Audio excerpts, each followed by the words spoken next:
Gayatri PG college Sanchore के online class में आप सभी विद्यार्थियों का स्वागत है। नमस्कार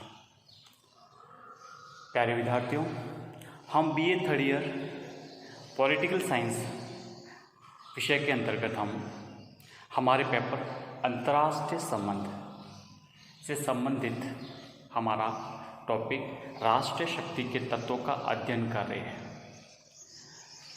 आज जो हमारा प्रमुख राष्ट्रीय शक्ति का तत्व है वो है नेतृत्व अर्थात लीडरशिप। लेकिन उससे पहले अगर आपने हमारा YouTube चैनल सब्सक्राइब नहीं किया है तो जल्दी से चैनल को सब्सक्राइब कीजिए तथा बेल आइकन के बटन को प्रेस कीजिए ताकि जो भी नई अपडेट हो उसका नोटिफिकेशन आपको तुरंत मिले।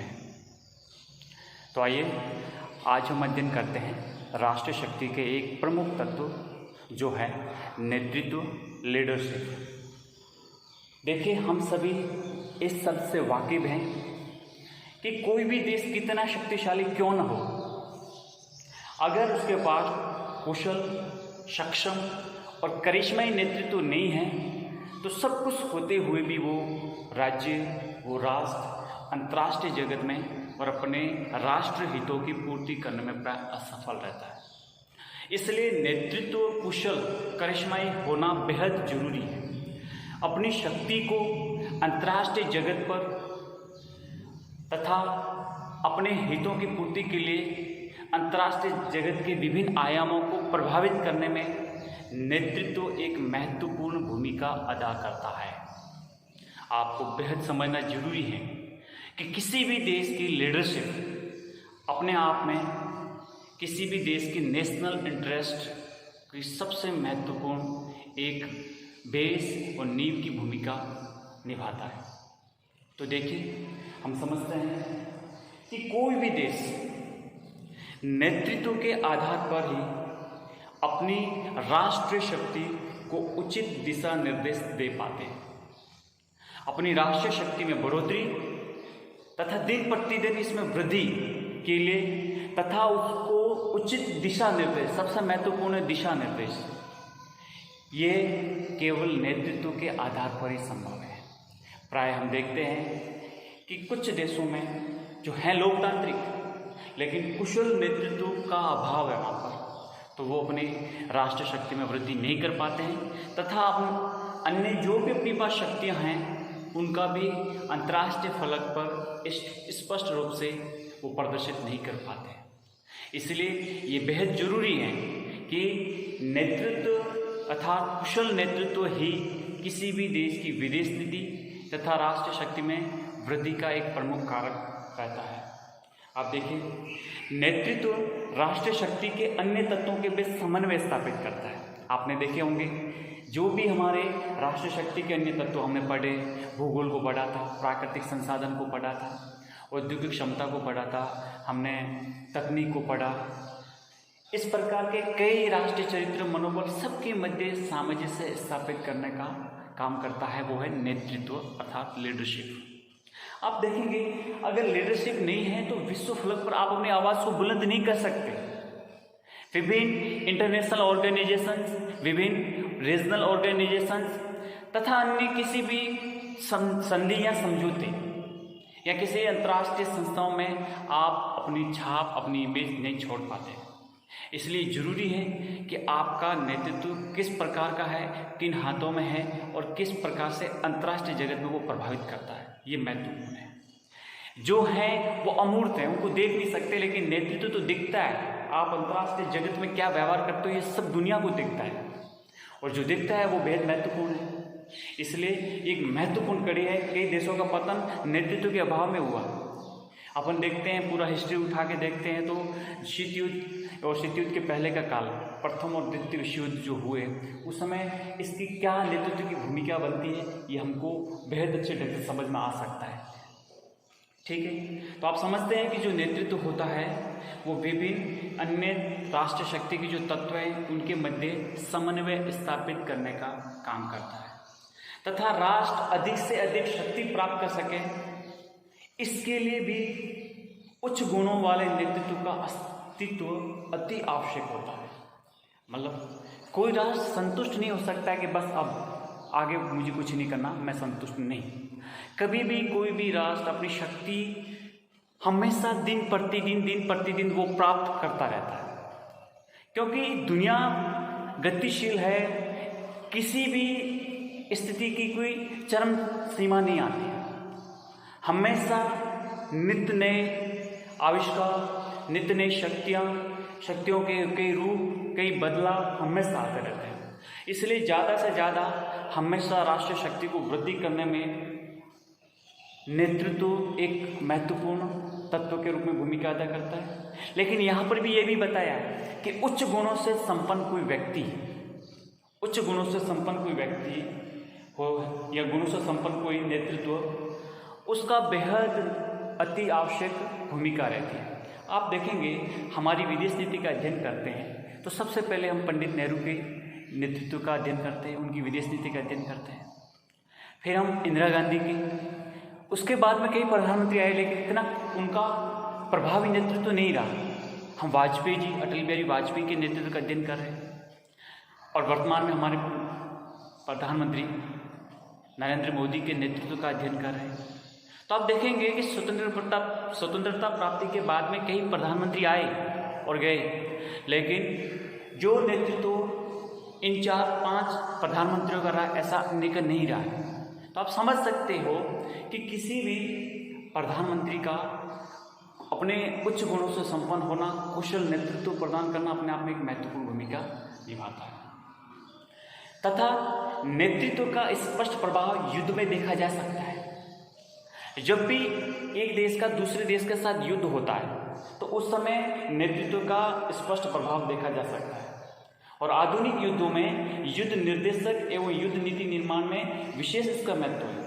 आज के ज़माने में जो भी युद्ध होते हैं, 21वीं सदी या 20वीं सदी के अंत में जो युद्ध होते हैं, उसमें एक निर्देशक और युद्ध की एक पॉलिसी प्रोसेस में या पॉलिसी मेकिंग में बहुत बड़ी भूमिका होती है लीडरशिप की। इसके लिए विपुल खाद्य सामग्री के भंडार, औद्योगिक कच्चे माल की रक्षा, औद्योगिक कारखानों का संचालन, राष्ट्रीय मनोबल को बढ़ाने के कार्य होते हैं।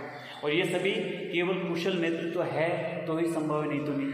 अब आपको बहुत ताज़ा तरीन उदाहरण देता हूँ।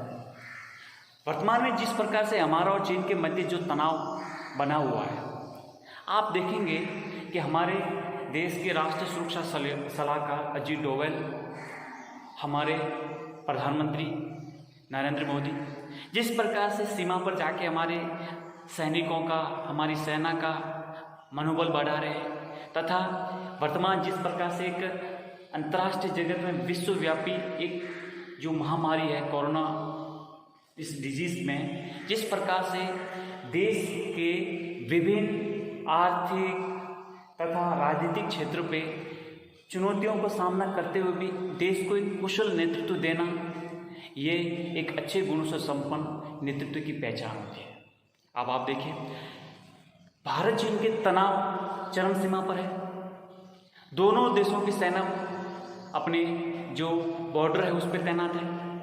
आप देखेंगे अपने देश के वीर जवानों का हौसला अफजाई करने तथा उनका मनोबल बढ़ाने के लिए हमारा प्रधानमंत्री आज सैनिकों के बीच में बॉर्डर पर खड़े हैं। तो ये क्या कहलाता है? ये एक अच्छे नेतृत्व की क्षमता कहलाती है तथा एक कुशल नेतृत्व की पहचान स्पष्ट करती है कि जब भी किसी भी प्रकार पे राष्ट्र चुनौती आए तो चुनौती का सामना करने के लिए राष्ट्र का मुखिया, राष्ट्र का प्रमुख हमेशा रक्षकों के मध्य हो, तो एक हमारी राष्ट्रवाद में तथा राष्ट्रीय एकता अखंडता में महत्वपूर्ण भूमिका निभाता है।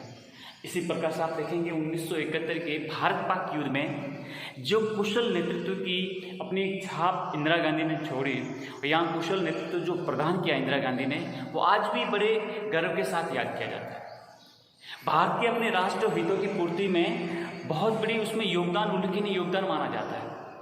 1971 में जो हमारी निर्णायक जीत हुई और जिस प्रकार से शीत युद्ध का दौर चल रहा था और हम एक गुटनिरपेक्ष राज्य थे, भारत गुटनिरपेक्ष आंदोलन का एक महत्वपूर्ण सदस्य रहा हुआ है, लेकिन हमने हमारे राष्ट्र हितों की पूर्ति के लिए हमने सोवियत संघ से संधि की।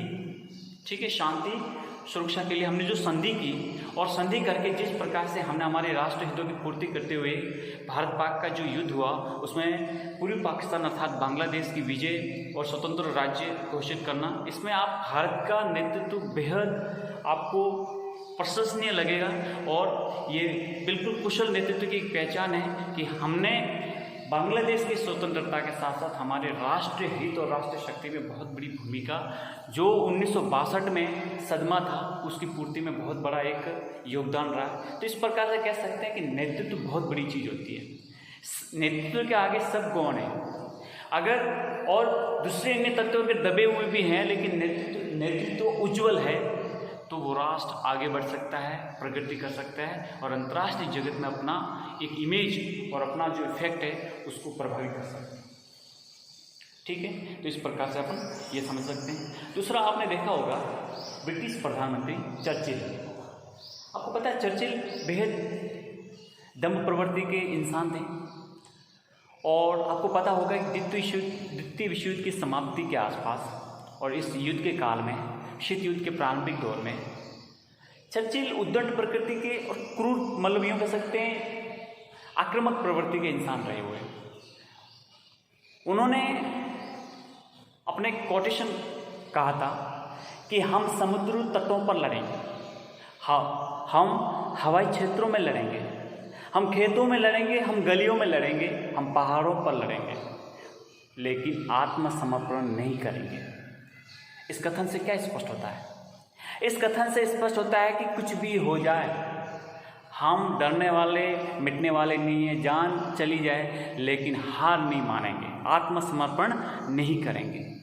जैसी भी चुनौतियाँ, जैसी भी परिस्थितियाँ आएगी, हम लड़ते रहेंगे।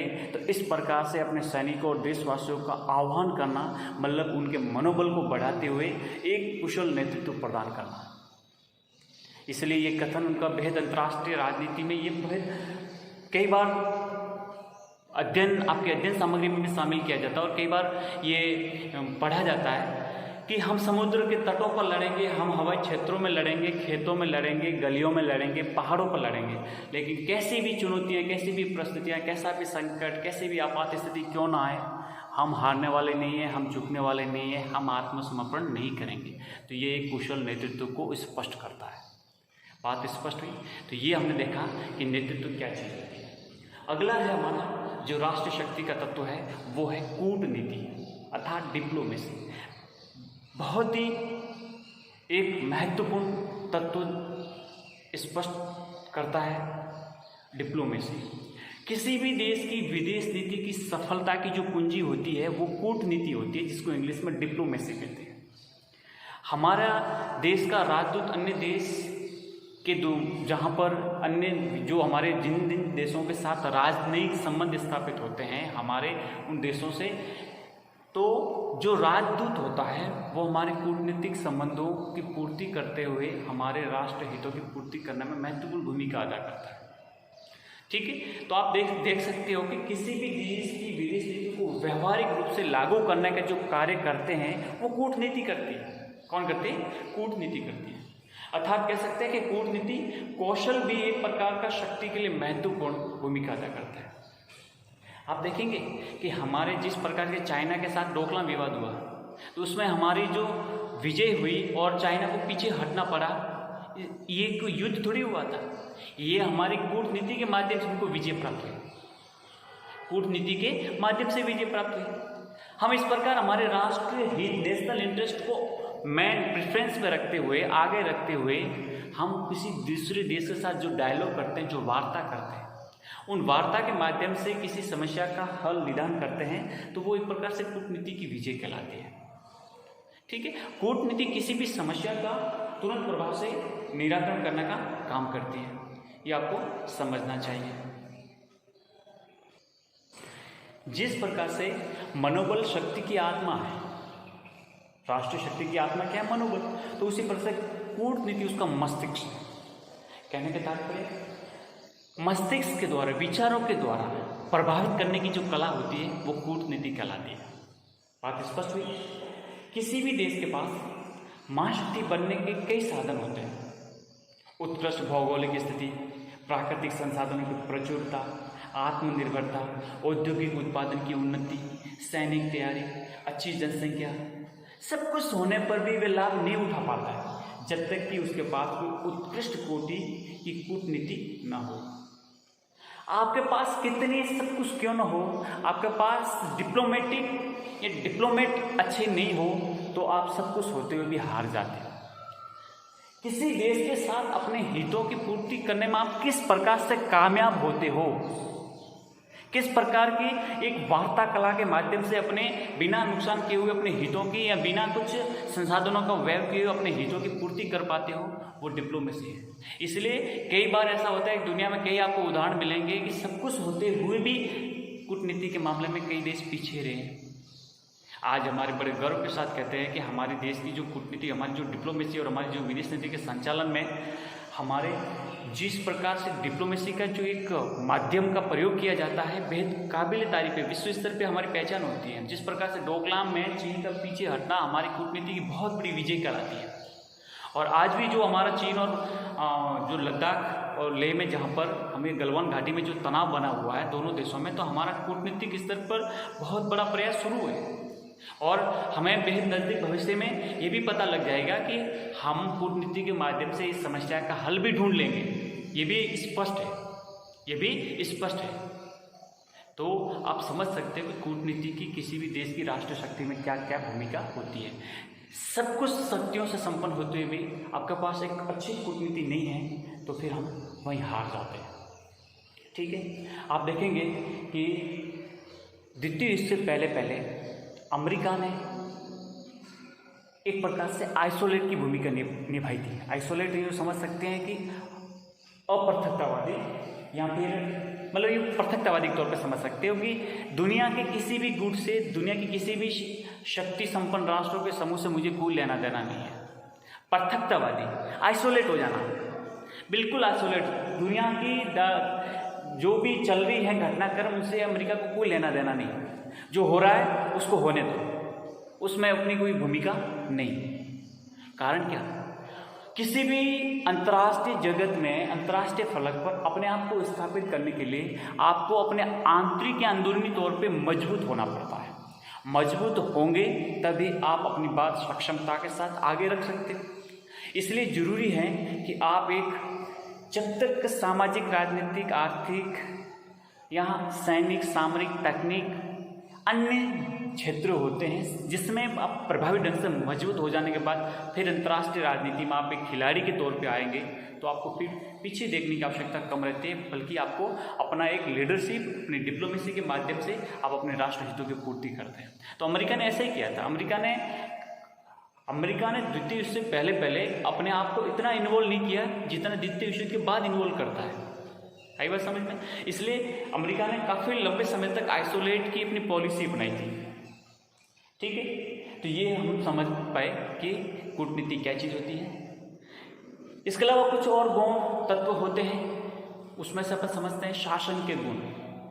यानी जो हमारे देश में शासन प्रणाली है वो किस प्रकार की है। मतलब आप समझेंगे कि लोकतंत्र है, अधिनायकवाद है या राजतंत्र है, किस प्रकार की शासन प्रणाली होती है। क्योंकि शासन की प्रणाली भी देश की राष्ट्र शक्ति में महत्वपूर्ण तत्वों में एक भूमिका निभाता है।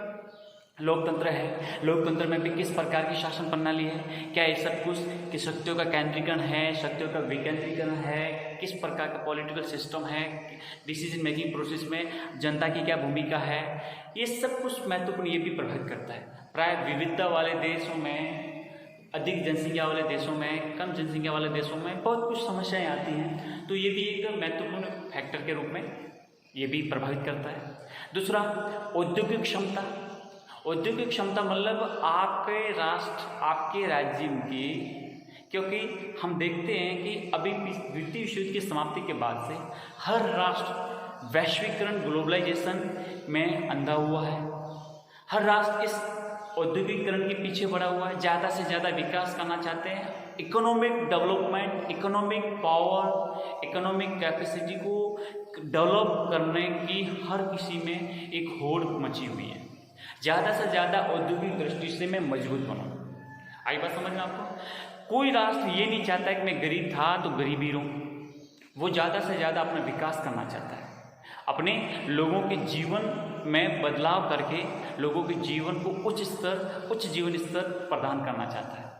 इसलिए हम देखते हैं कि दुनिया में अभी भी एक प्रकार से हथियारों की होड़ मची हुई है, लेकिन उससे भी ज़्यादा महत्व औद्योगिक क्षमता बढ़ाने में महत्वपूर्ण भूमिका पर प्रभाव डाला जाता है या ध्यान दिया जाता है या ध्यान केंद्रित किया जाता है। आप देखेंगे जितनी भी रीजनल, जितने भी इंटरनेशनल ऑर्गेनाइजेशंस वर्ल्ड लेवल के जहाँ भी जाओगे, आपको आर्थिक उत्पादन, आर्थिक शक्तियाँ, आर्थिक नियमों में सब कुछ उद्योगों से संबंधित ही वार्तालाप होती है। एक देश का दूसरे देश के साथ जो MOU होता है, जो समझौता होता है, जो संधि होती है, मूल भाव आर्थिक दृष्टि से मजबूत होने पर बल दिया जाता है। इसलिए आप औद्योगिक दृष्टि से सक्षम हो तो दुनिया में आपकी बात सुनी जाएगी, आपकी बात को तवज्जो दी जाएगी और आप अपने हितों की पूर्ति कर पाएंगे। लेकिन आप एक गरीब राष्ट्र हो तो ये बहुत बड़ी अब जरूरत बनती है उस राज्य के लिए कि अपना वो औद्योगिक विकास करें। स्पष्ट है। इसलिए औद्योगिक क्षमता किसी भी राष्ट्र शक्ति में तत्वों में एक महत्वपूर्ण तत्व के रूप में स्पष्ट होता है। अगली बात समझ सकते हैं, सैनिक तैयारी। क्यों? आप देखिए, इतिहास गवाह है कि मनुष्य स्वार्थी और लालच इससे प्रभावित रहता है। हर दृष्टि से संपन्न होते होते अगर उसके पास अच्छी सैनिक तैयारी नहीं है, क्योंकि दुनिया में हर युद्ध केवल विस्तार के लिए नहीं होते हैं या हर युद्ध का केवल एक उद्देश्य नहीं होता है। युद्ध होना कई बार ऐसा हमको उदाहरण मिलेंगे कि एक राज्य ने दूसरे राज्य पर इसलिए अधिकार कर लिया कि उस राज्य के पास बहुत ही अधिक मात्रा में प्राकृतिक संसाधनों से वो संपन्न है और उस राज्य के पास था नहीं, तो उसने युद्ध करके उस राज्य पर अपना एकाधिकार स्थापित कर लिया। किसके लिए? प्राकृतिक संसाधनों के लिए, खनिजों के लिए या अन्य सामरिक स्थिति के लिए उसने अपने दूसरे राज्य पर आक्रमण कर लिया। तो समझ सकते हो कि कभी भी इस बात की कोई गारंटी नहीं है कि अब तो सब देश बिल्कुल औद्योगिक आर्थिक उत्पादन में लगे हुए हैं, शांति सद्भावना के साथ रहेंगे। ऐसा हमें नहीं भ्रम में रहना है। आपको एक अच्छी सैनिक शक्ति, सैनिक ताकत के रूप में भी उभरना है। इसलिए आपको जिस प्रकार से अंतर्राष्ट्रीय जगत में नवीनतम रूप से जिस प्रकार से नए नए हथियार बन रहे हैं, मिसाइल हैं, अन्य जो भी जिस प्रकार से एयरक्राफ्ट हैं या और भी जो युद्धक सामग्री होती हैं, उसमें भी आपको नए नए तकनीक से लेस करना होता है, क्योंकि सुरक्षा अहम है। आपकी राष्ट्र सुरक्षा आप नहीं कर पाते हैं तो फिर क्या राष्ट्र शक्ति में वृद्धि करोगे और क्या अपने राष्ट्र हितों की पूर्ति करोगे। इसलिए ये जरूरी है कि आपको एक सक्षम, कुशल और मजबूत सैनिक तैयारी भी अति आवश्यक होती है। तो इन सब तत्वों से मिलकर हम एक राष्ट्र शक्ति के विभिन्न तत्वों में सामंजस्य, संतुलन बैठाकर आप एक महत्वपूर्ण शक्ति के रूप में अंतर्राष्ट्रीय जगत, अंतर्राष्ट्रीय फलक पर अपने आप को प्रदर्शित कर सकते हो और अपना प्रभाव स्थापित कर सकते हो तथा साथ ही अपने जो भी राष्ट्र हित हैं उनकी पूर्ति कर सकते हो। तो ये हमने समझा कि हमारे राष्ट्र शक्ति के क्या क्या तत्व हैं, उनका एक एक करके सभी का विस्तृत विश्लेषण किया और समझने का स्पष्ट हमने कंप्लीट सभी एक एक को लेकर स्पष्ट किया।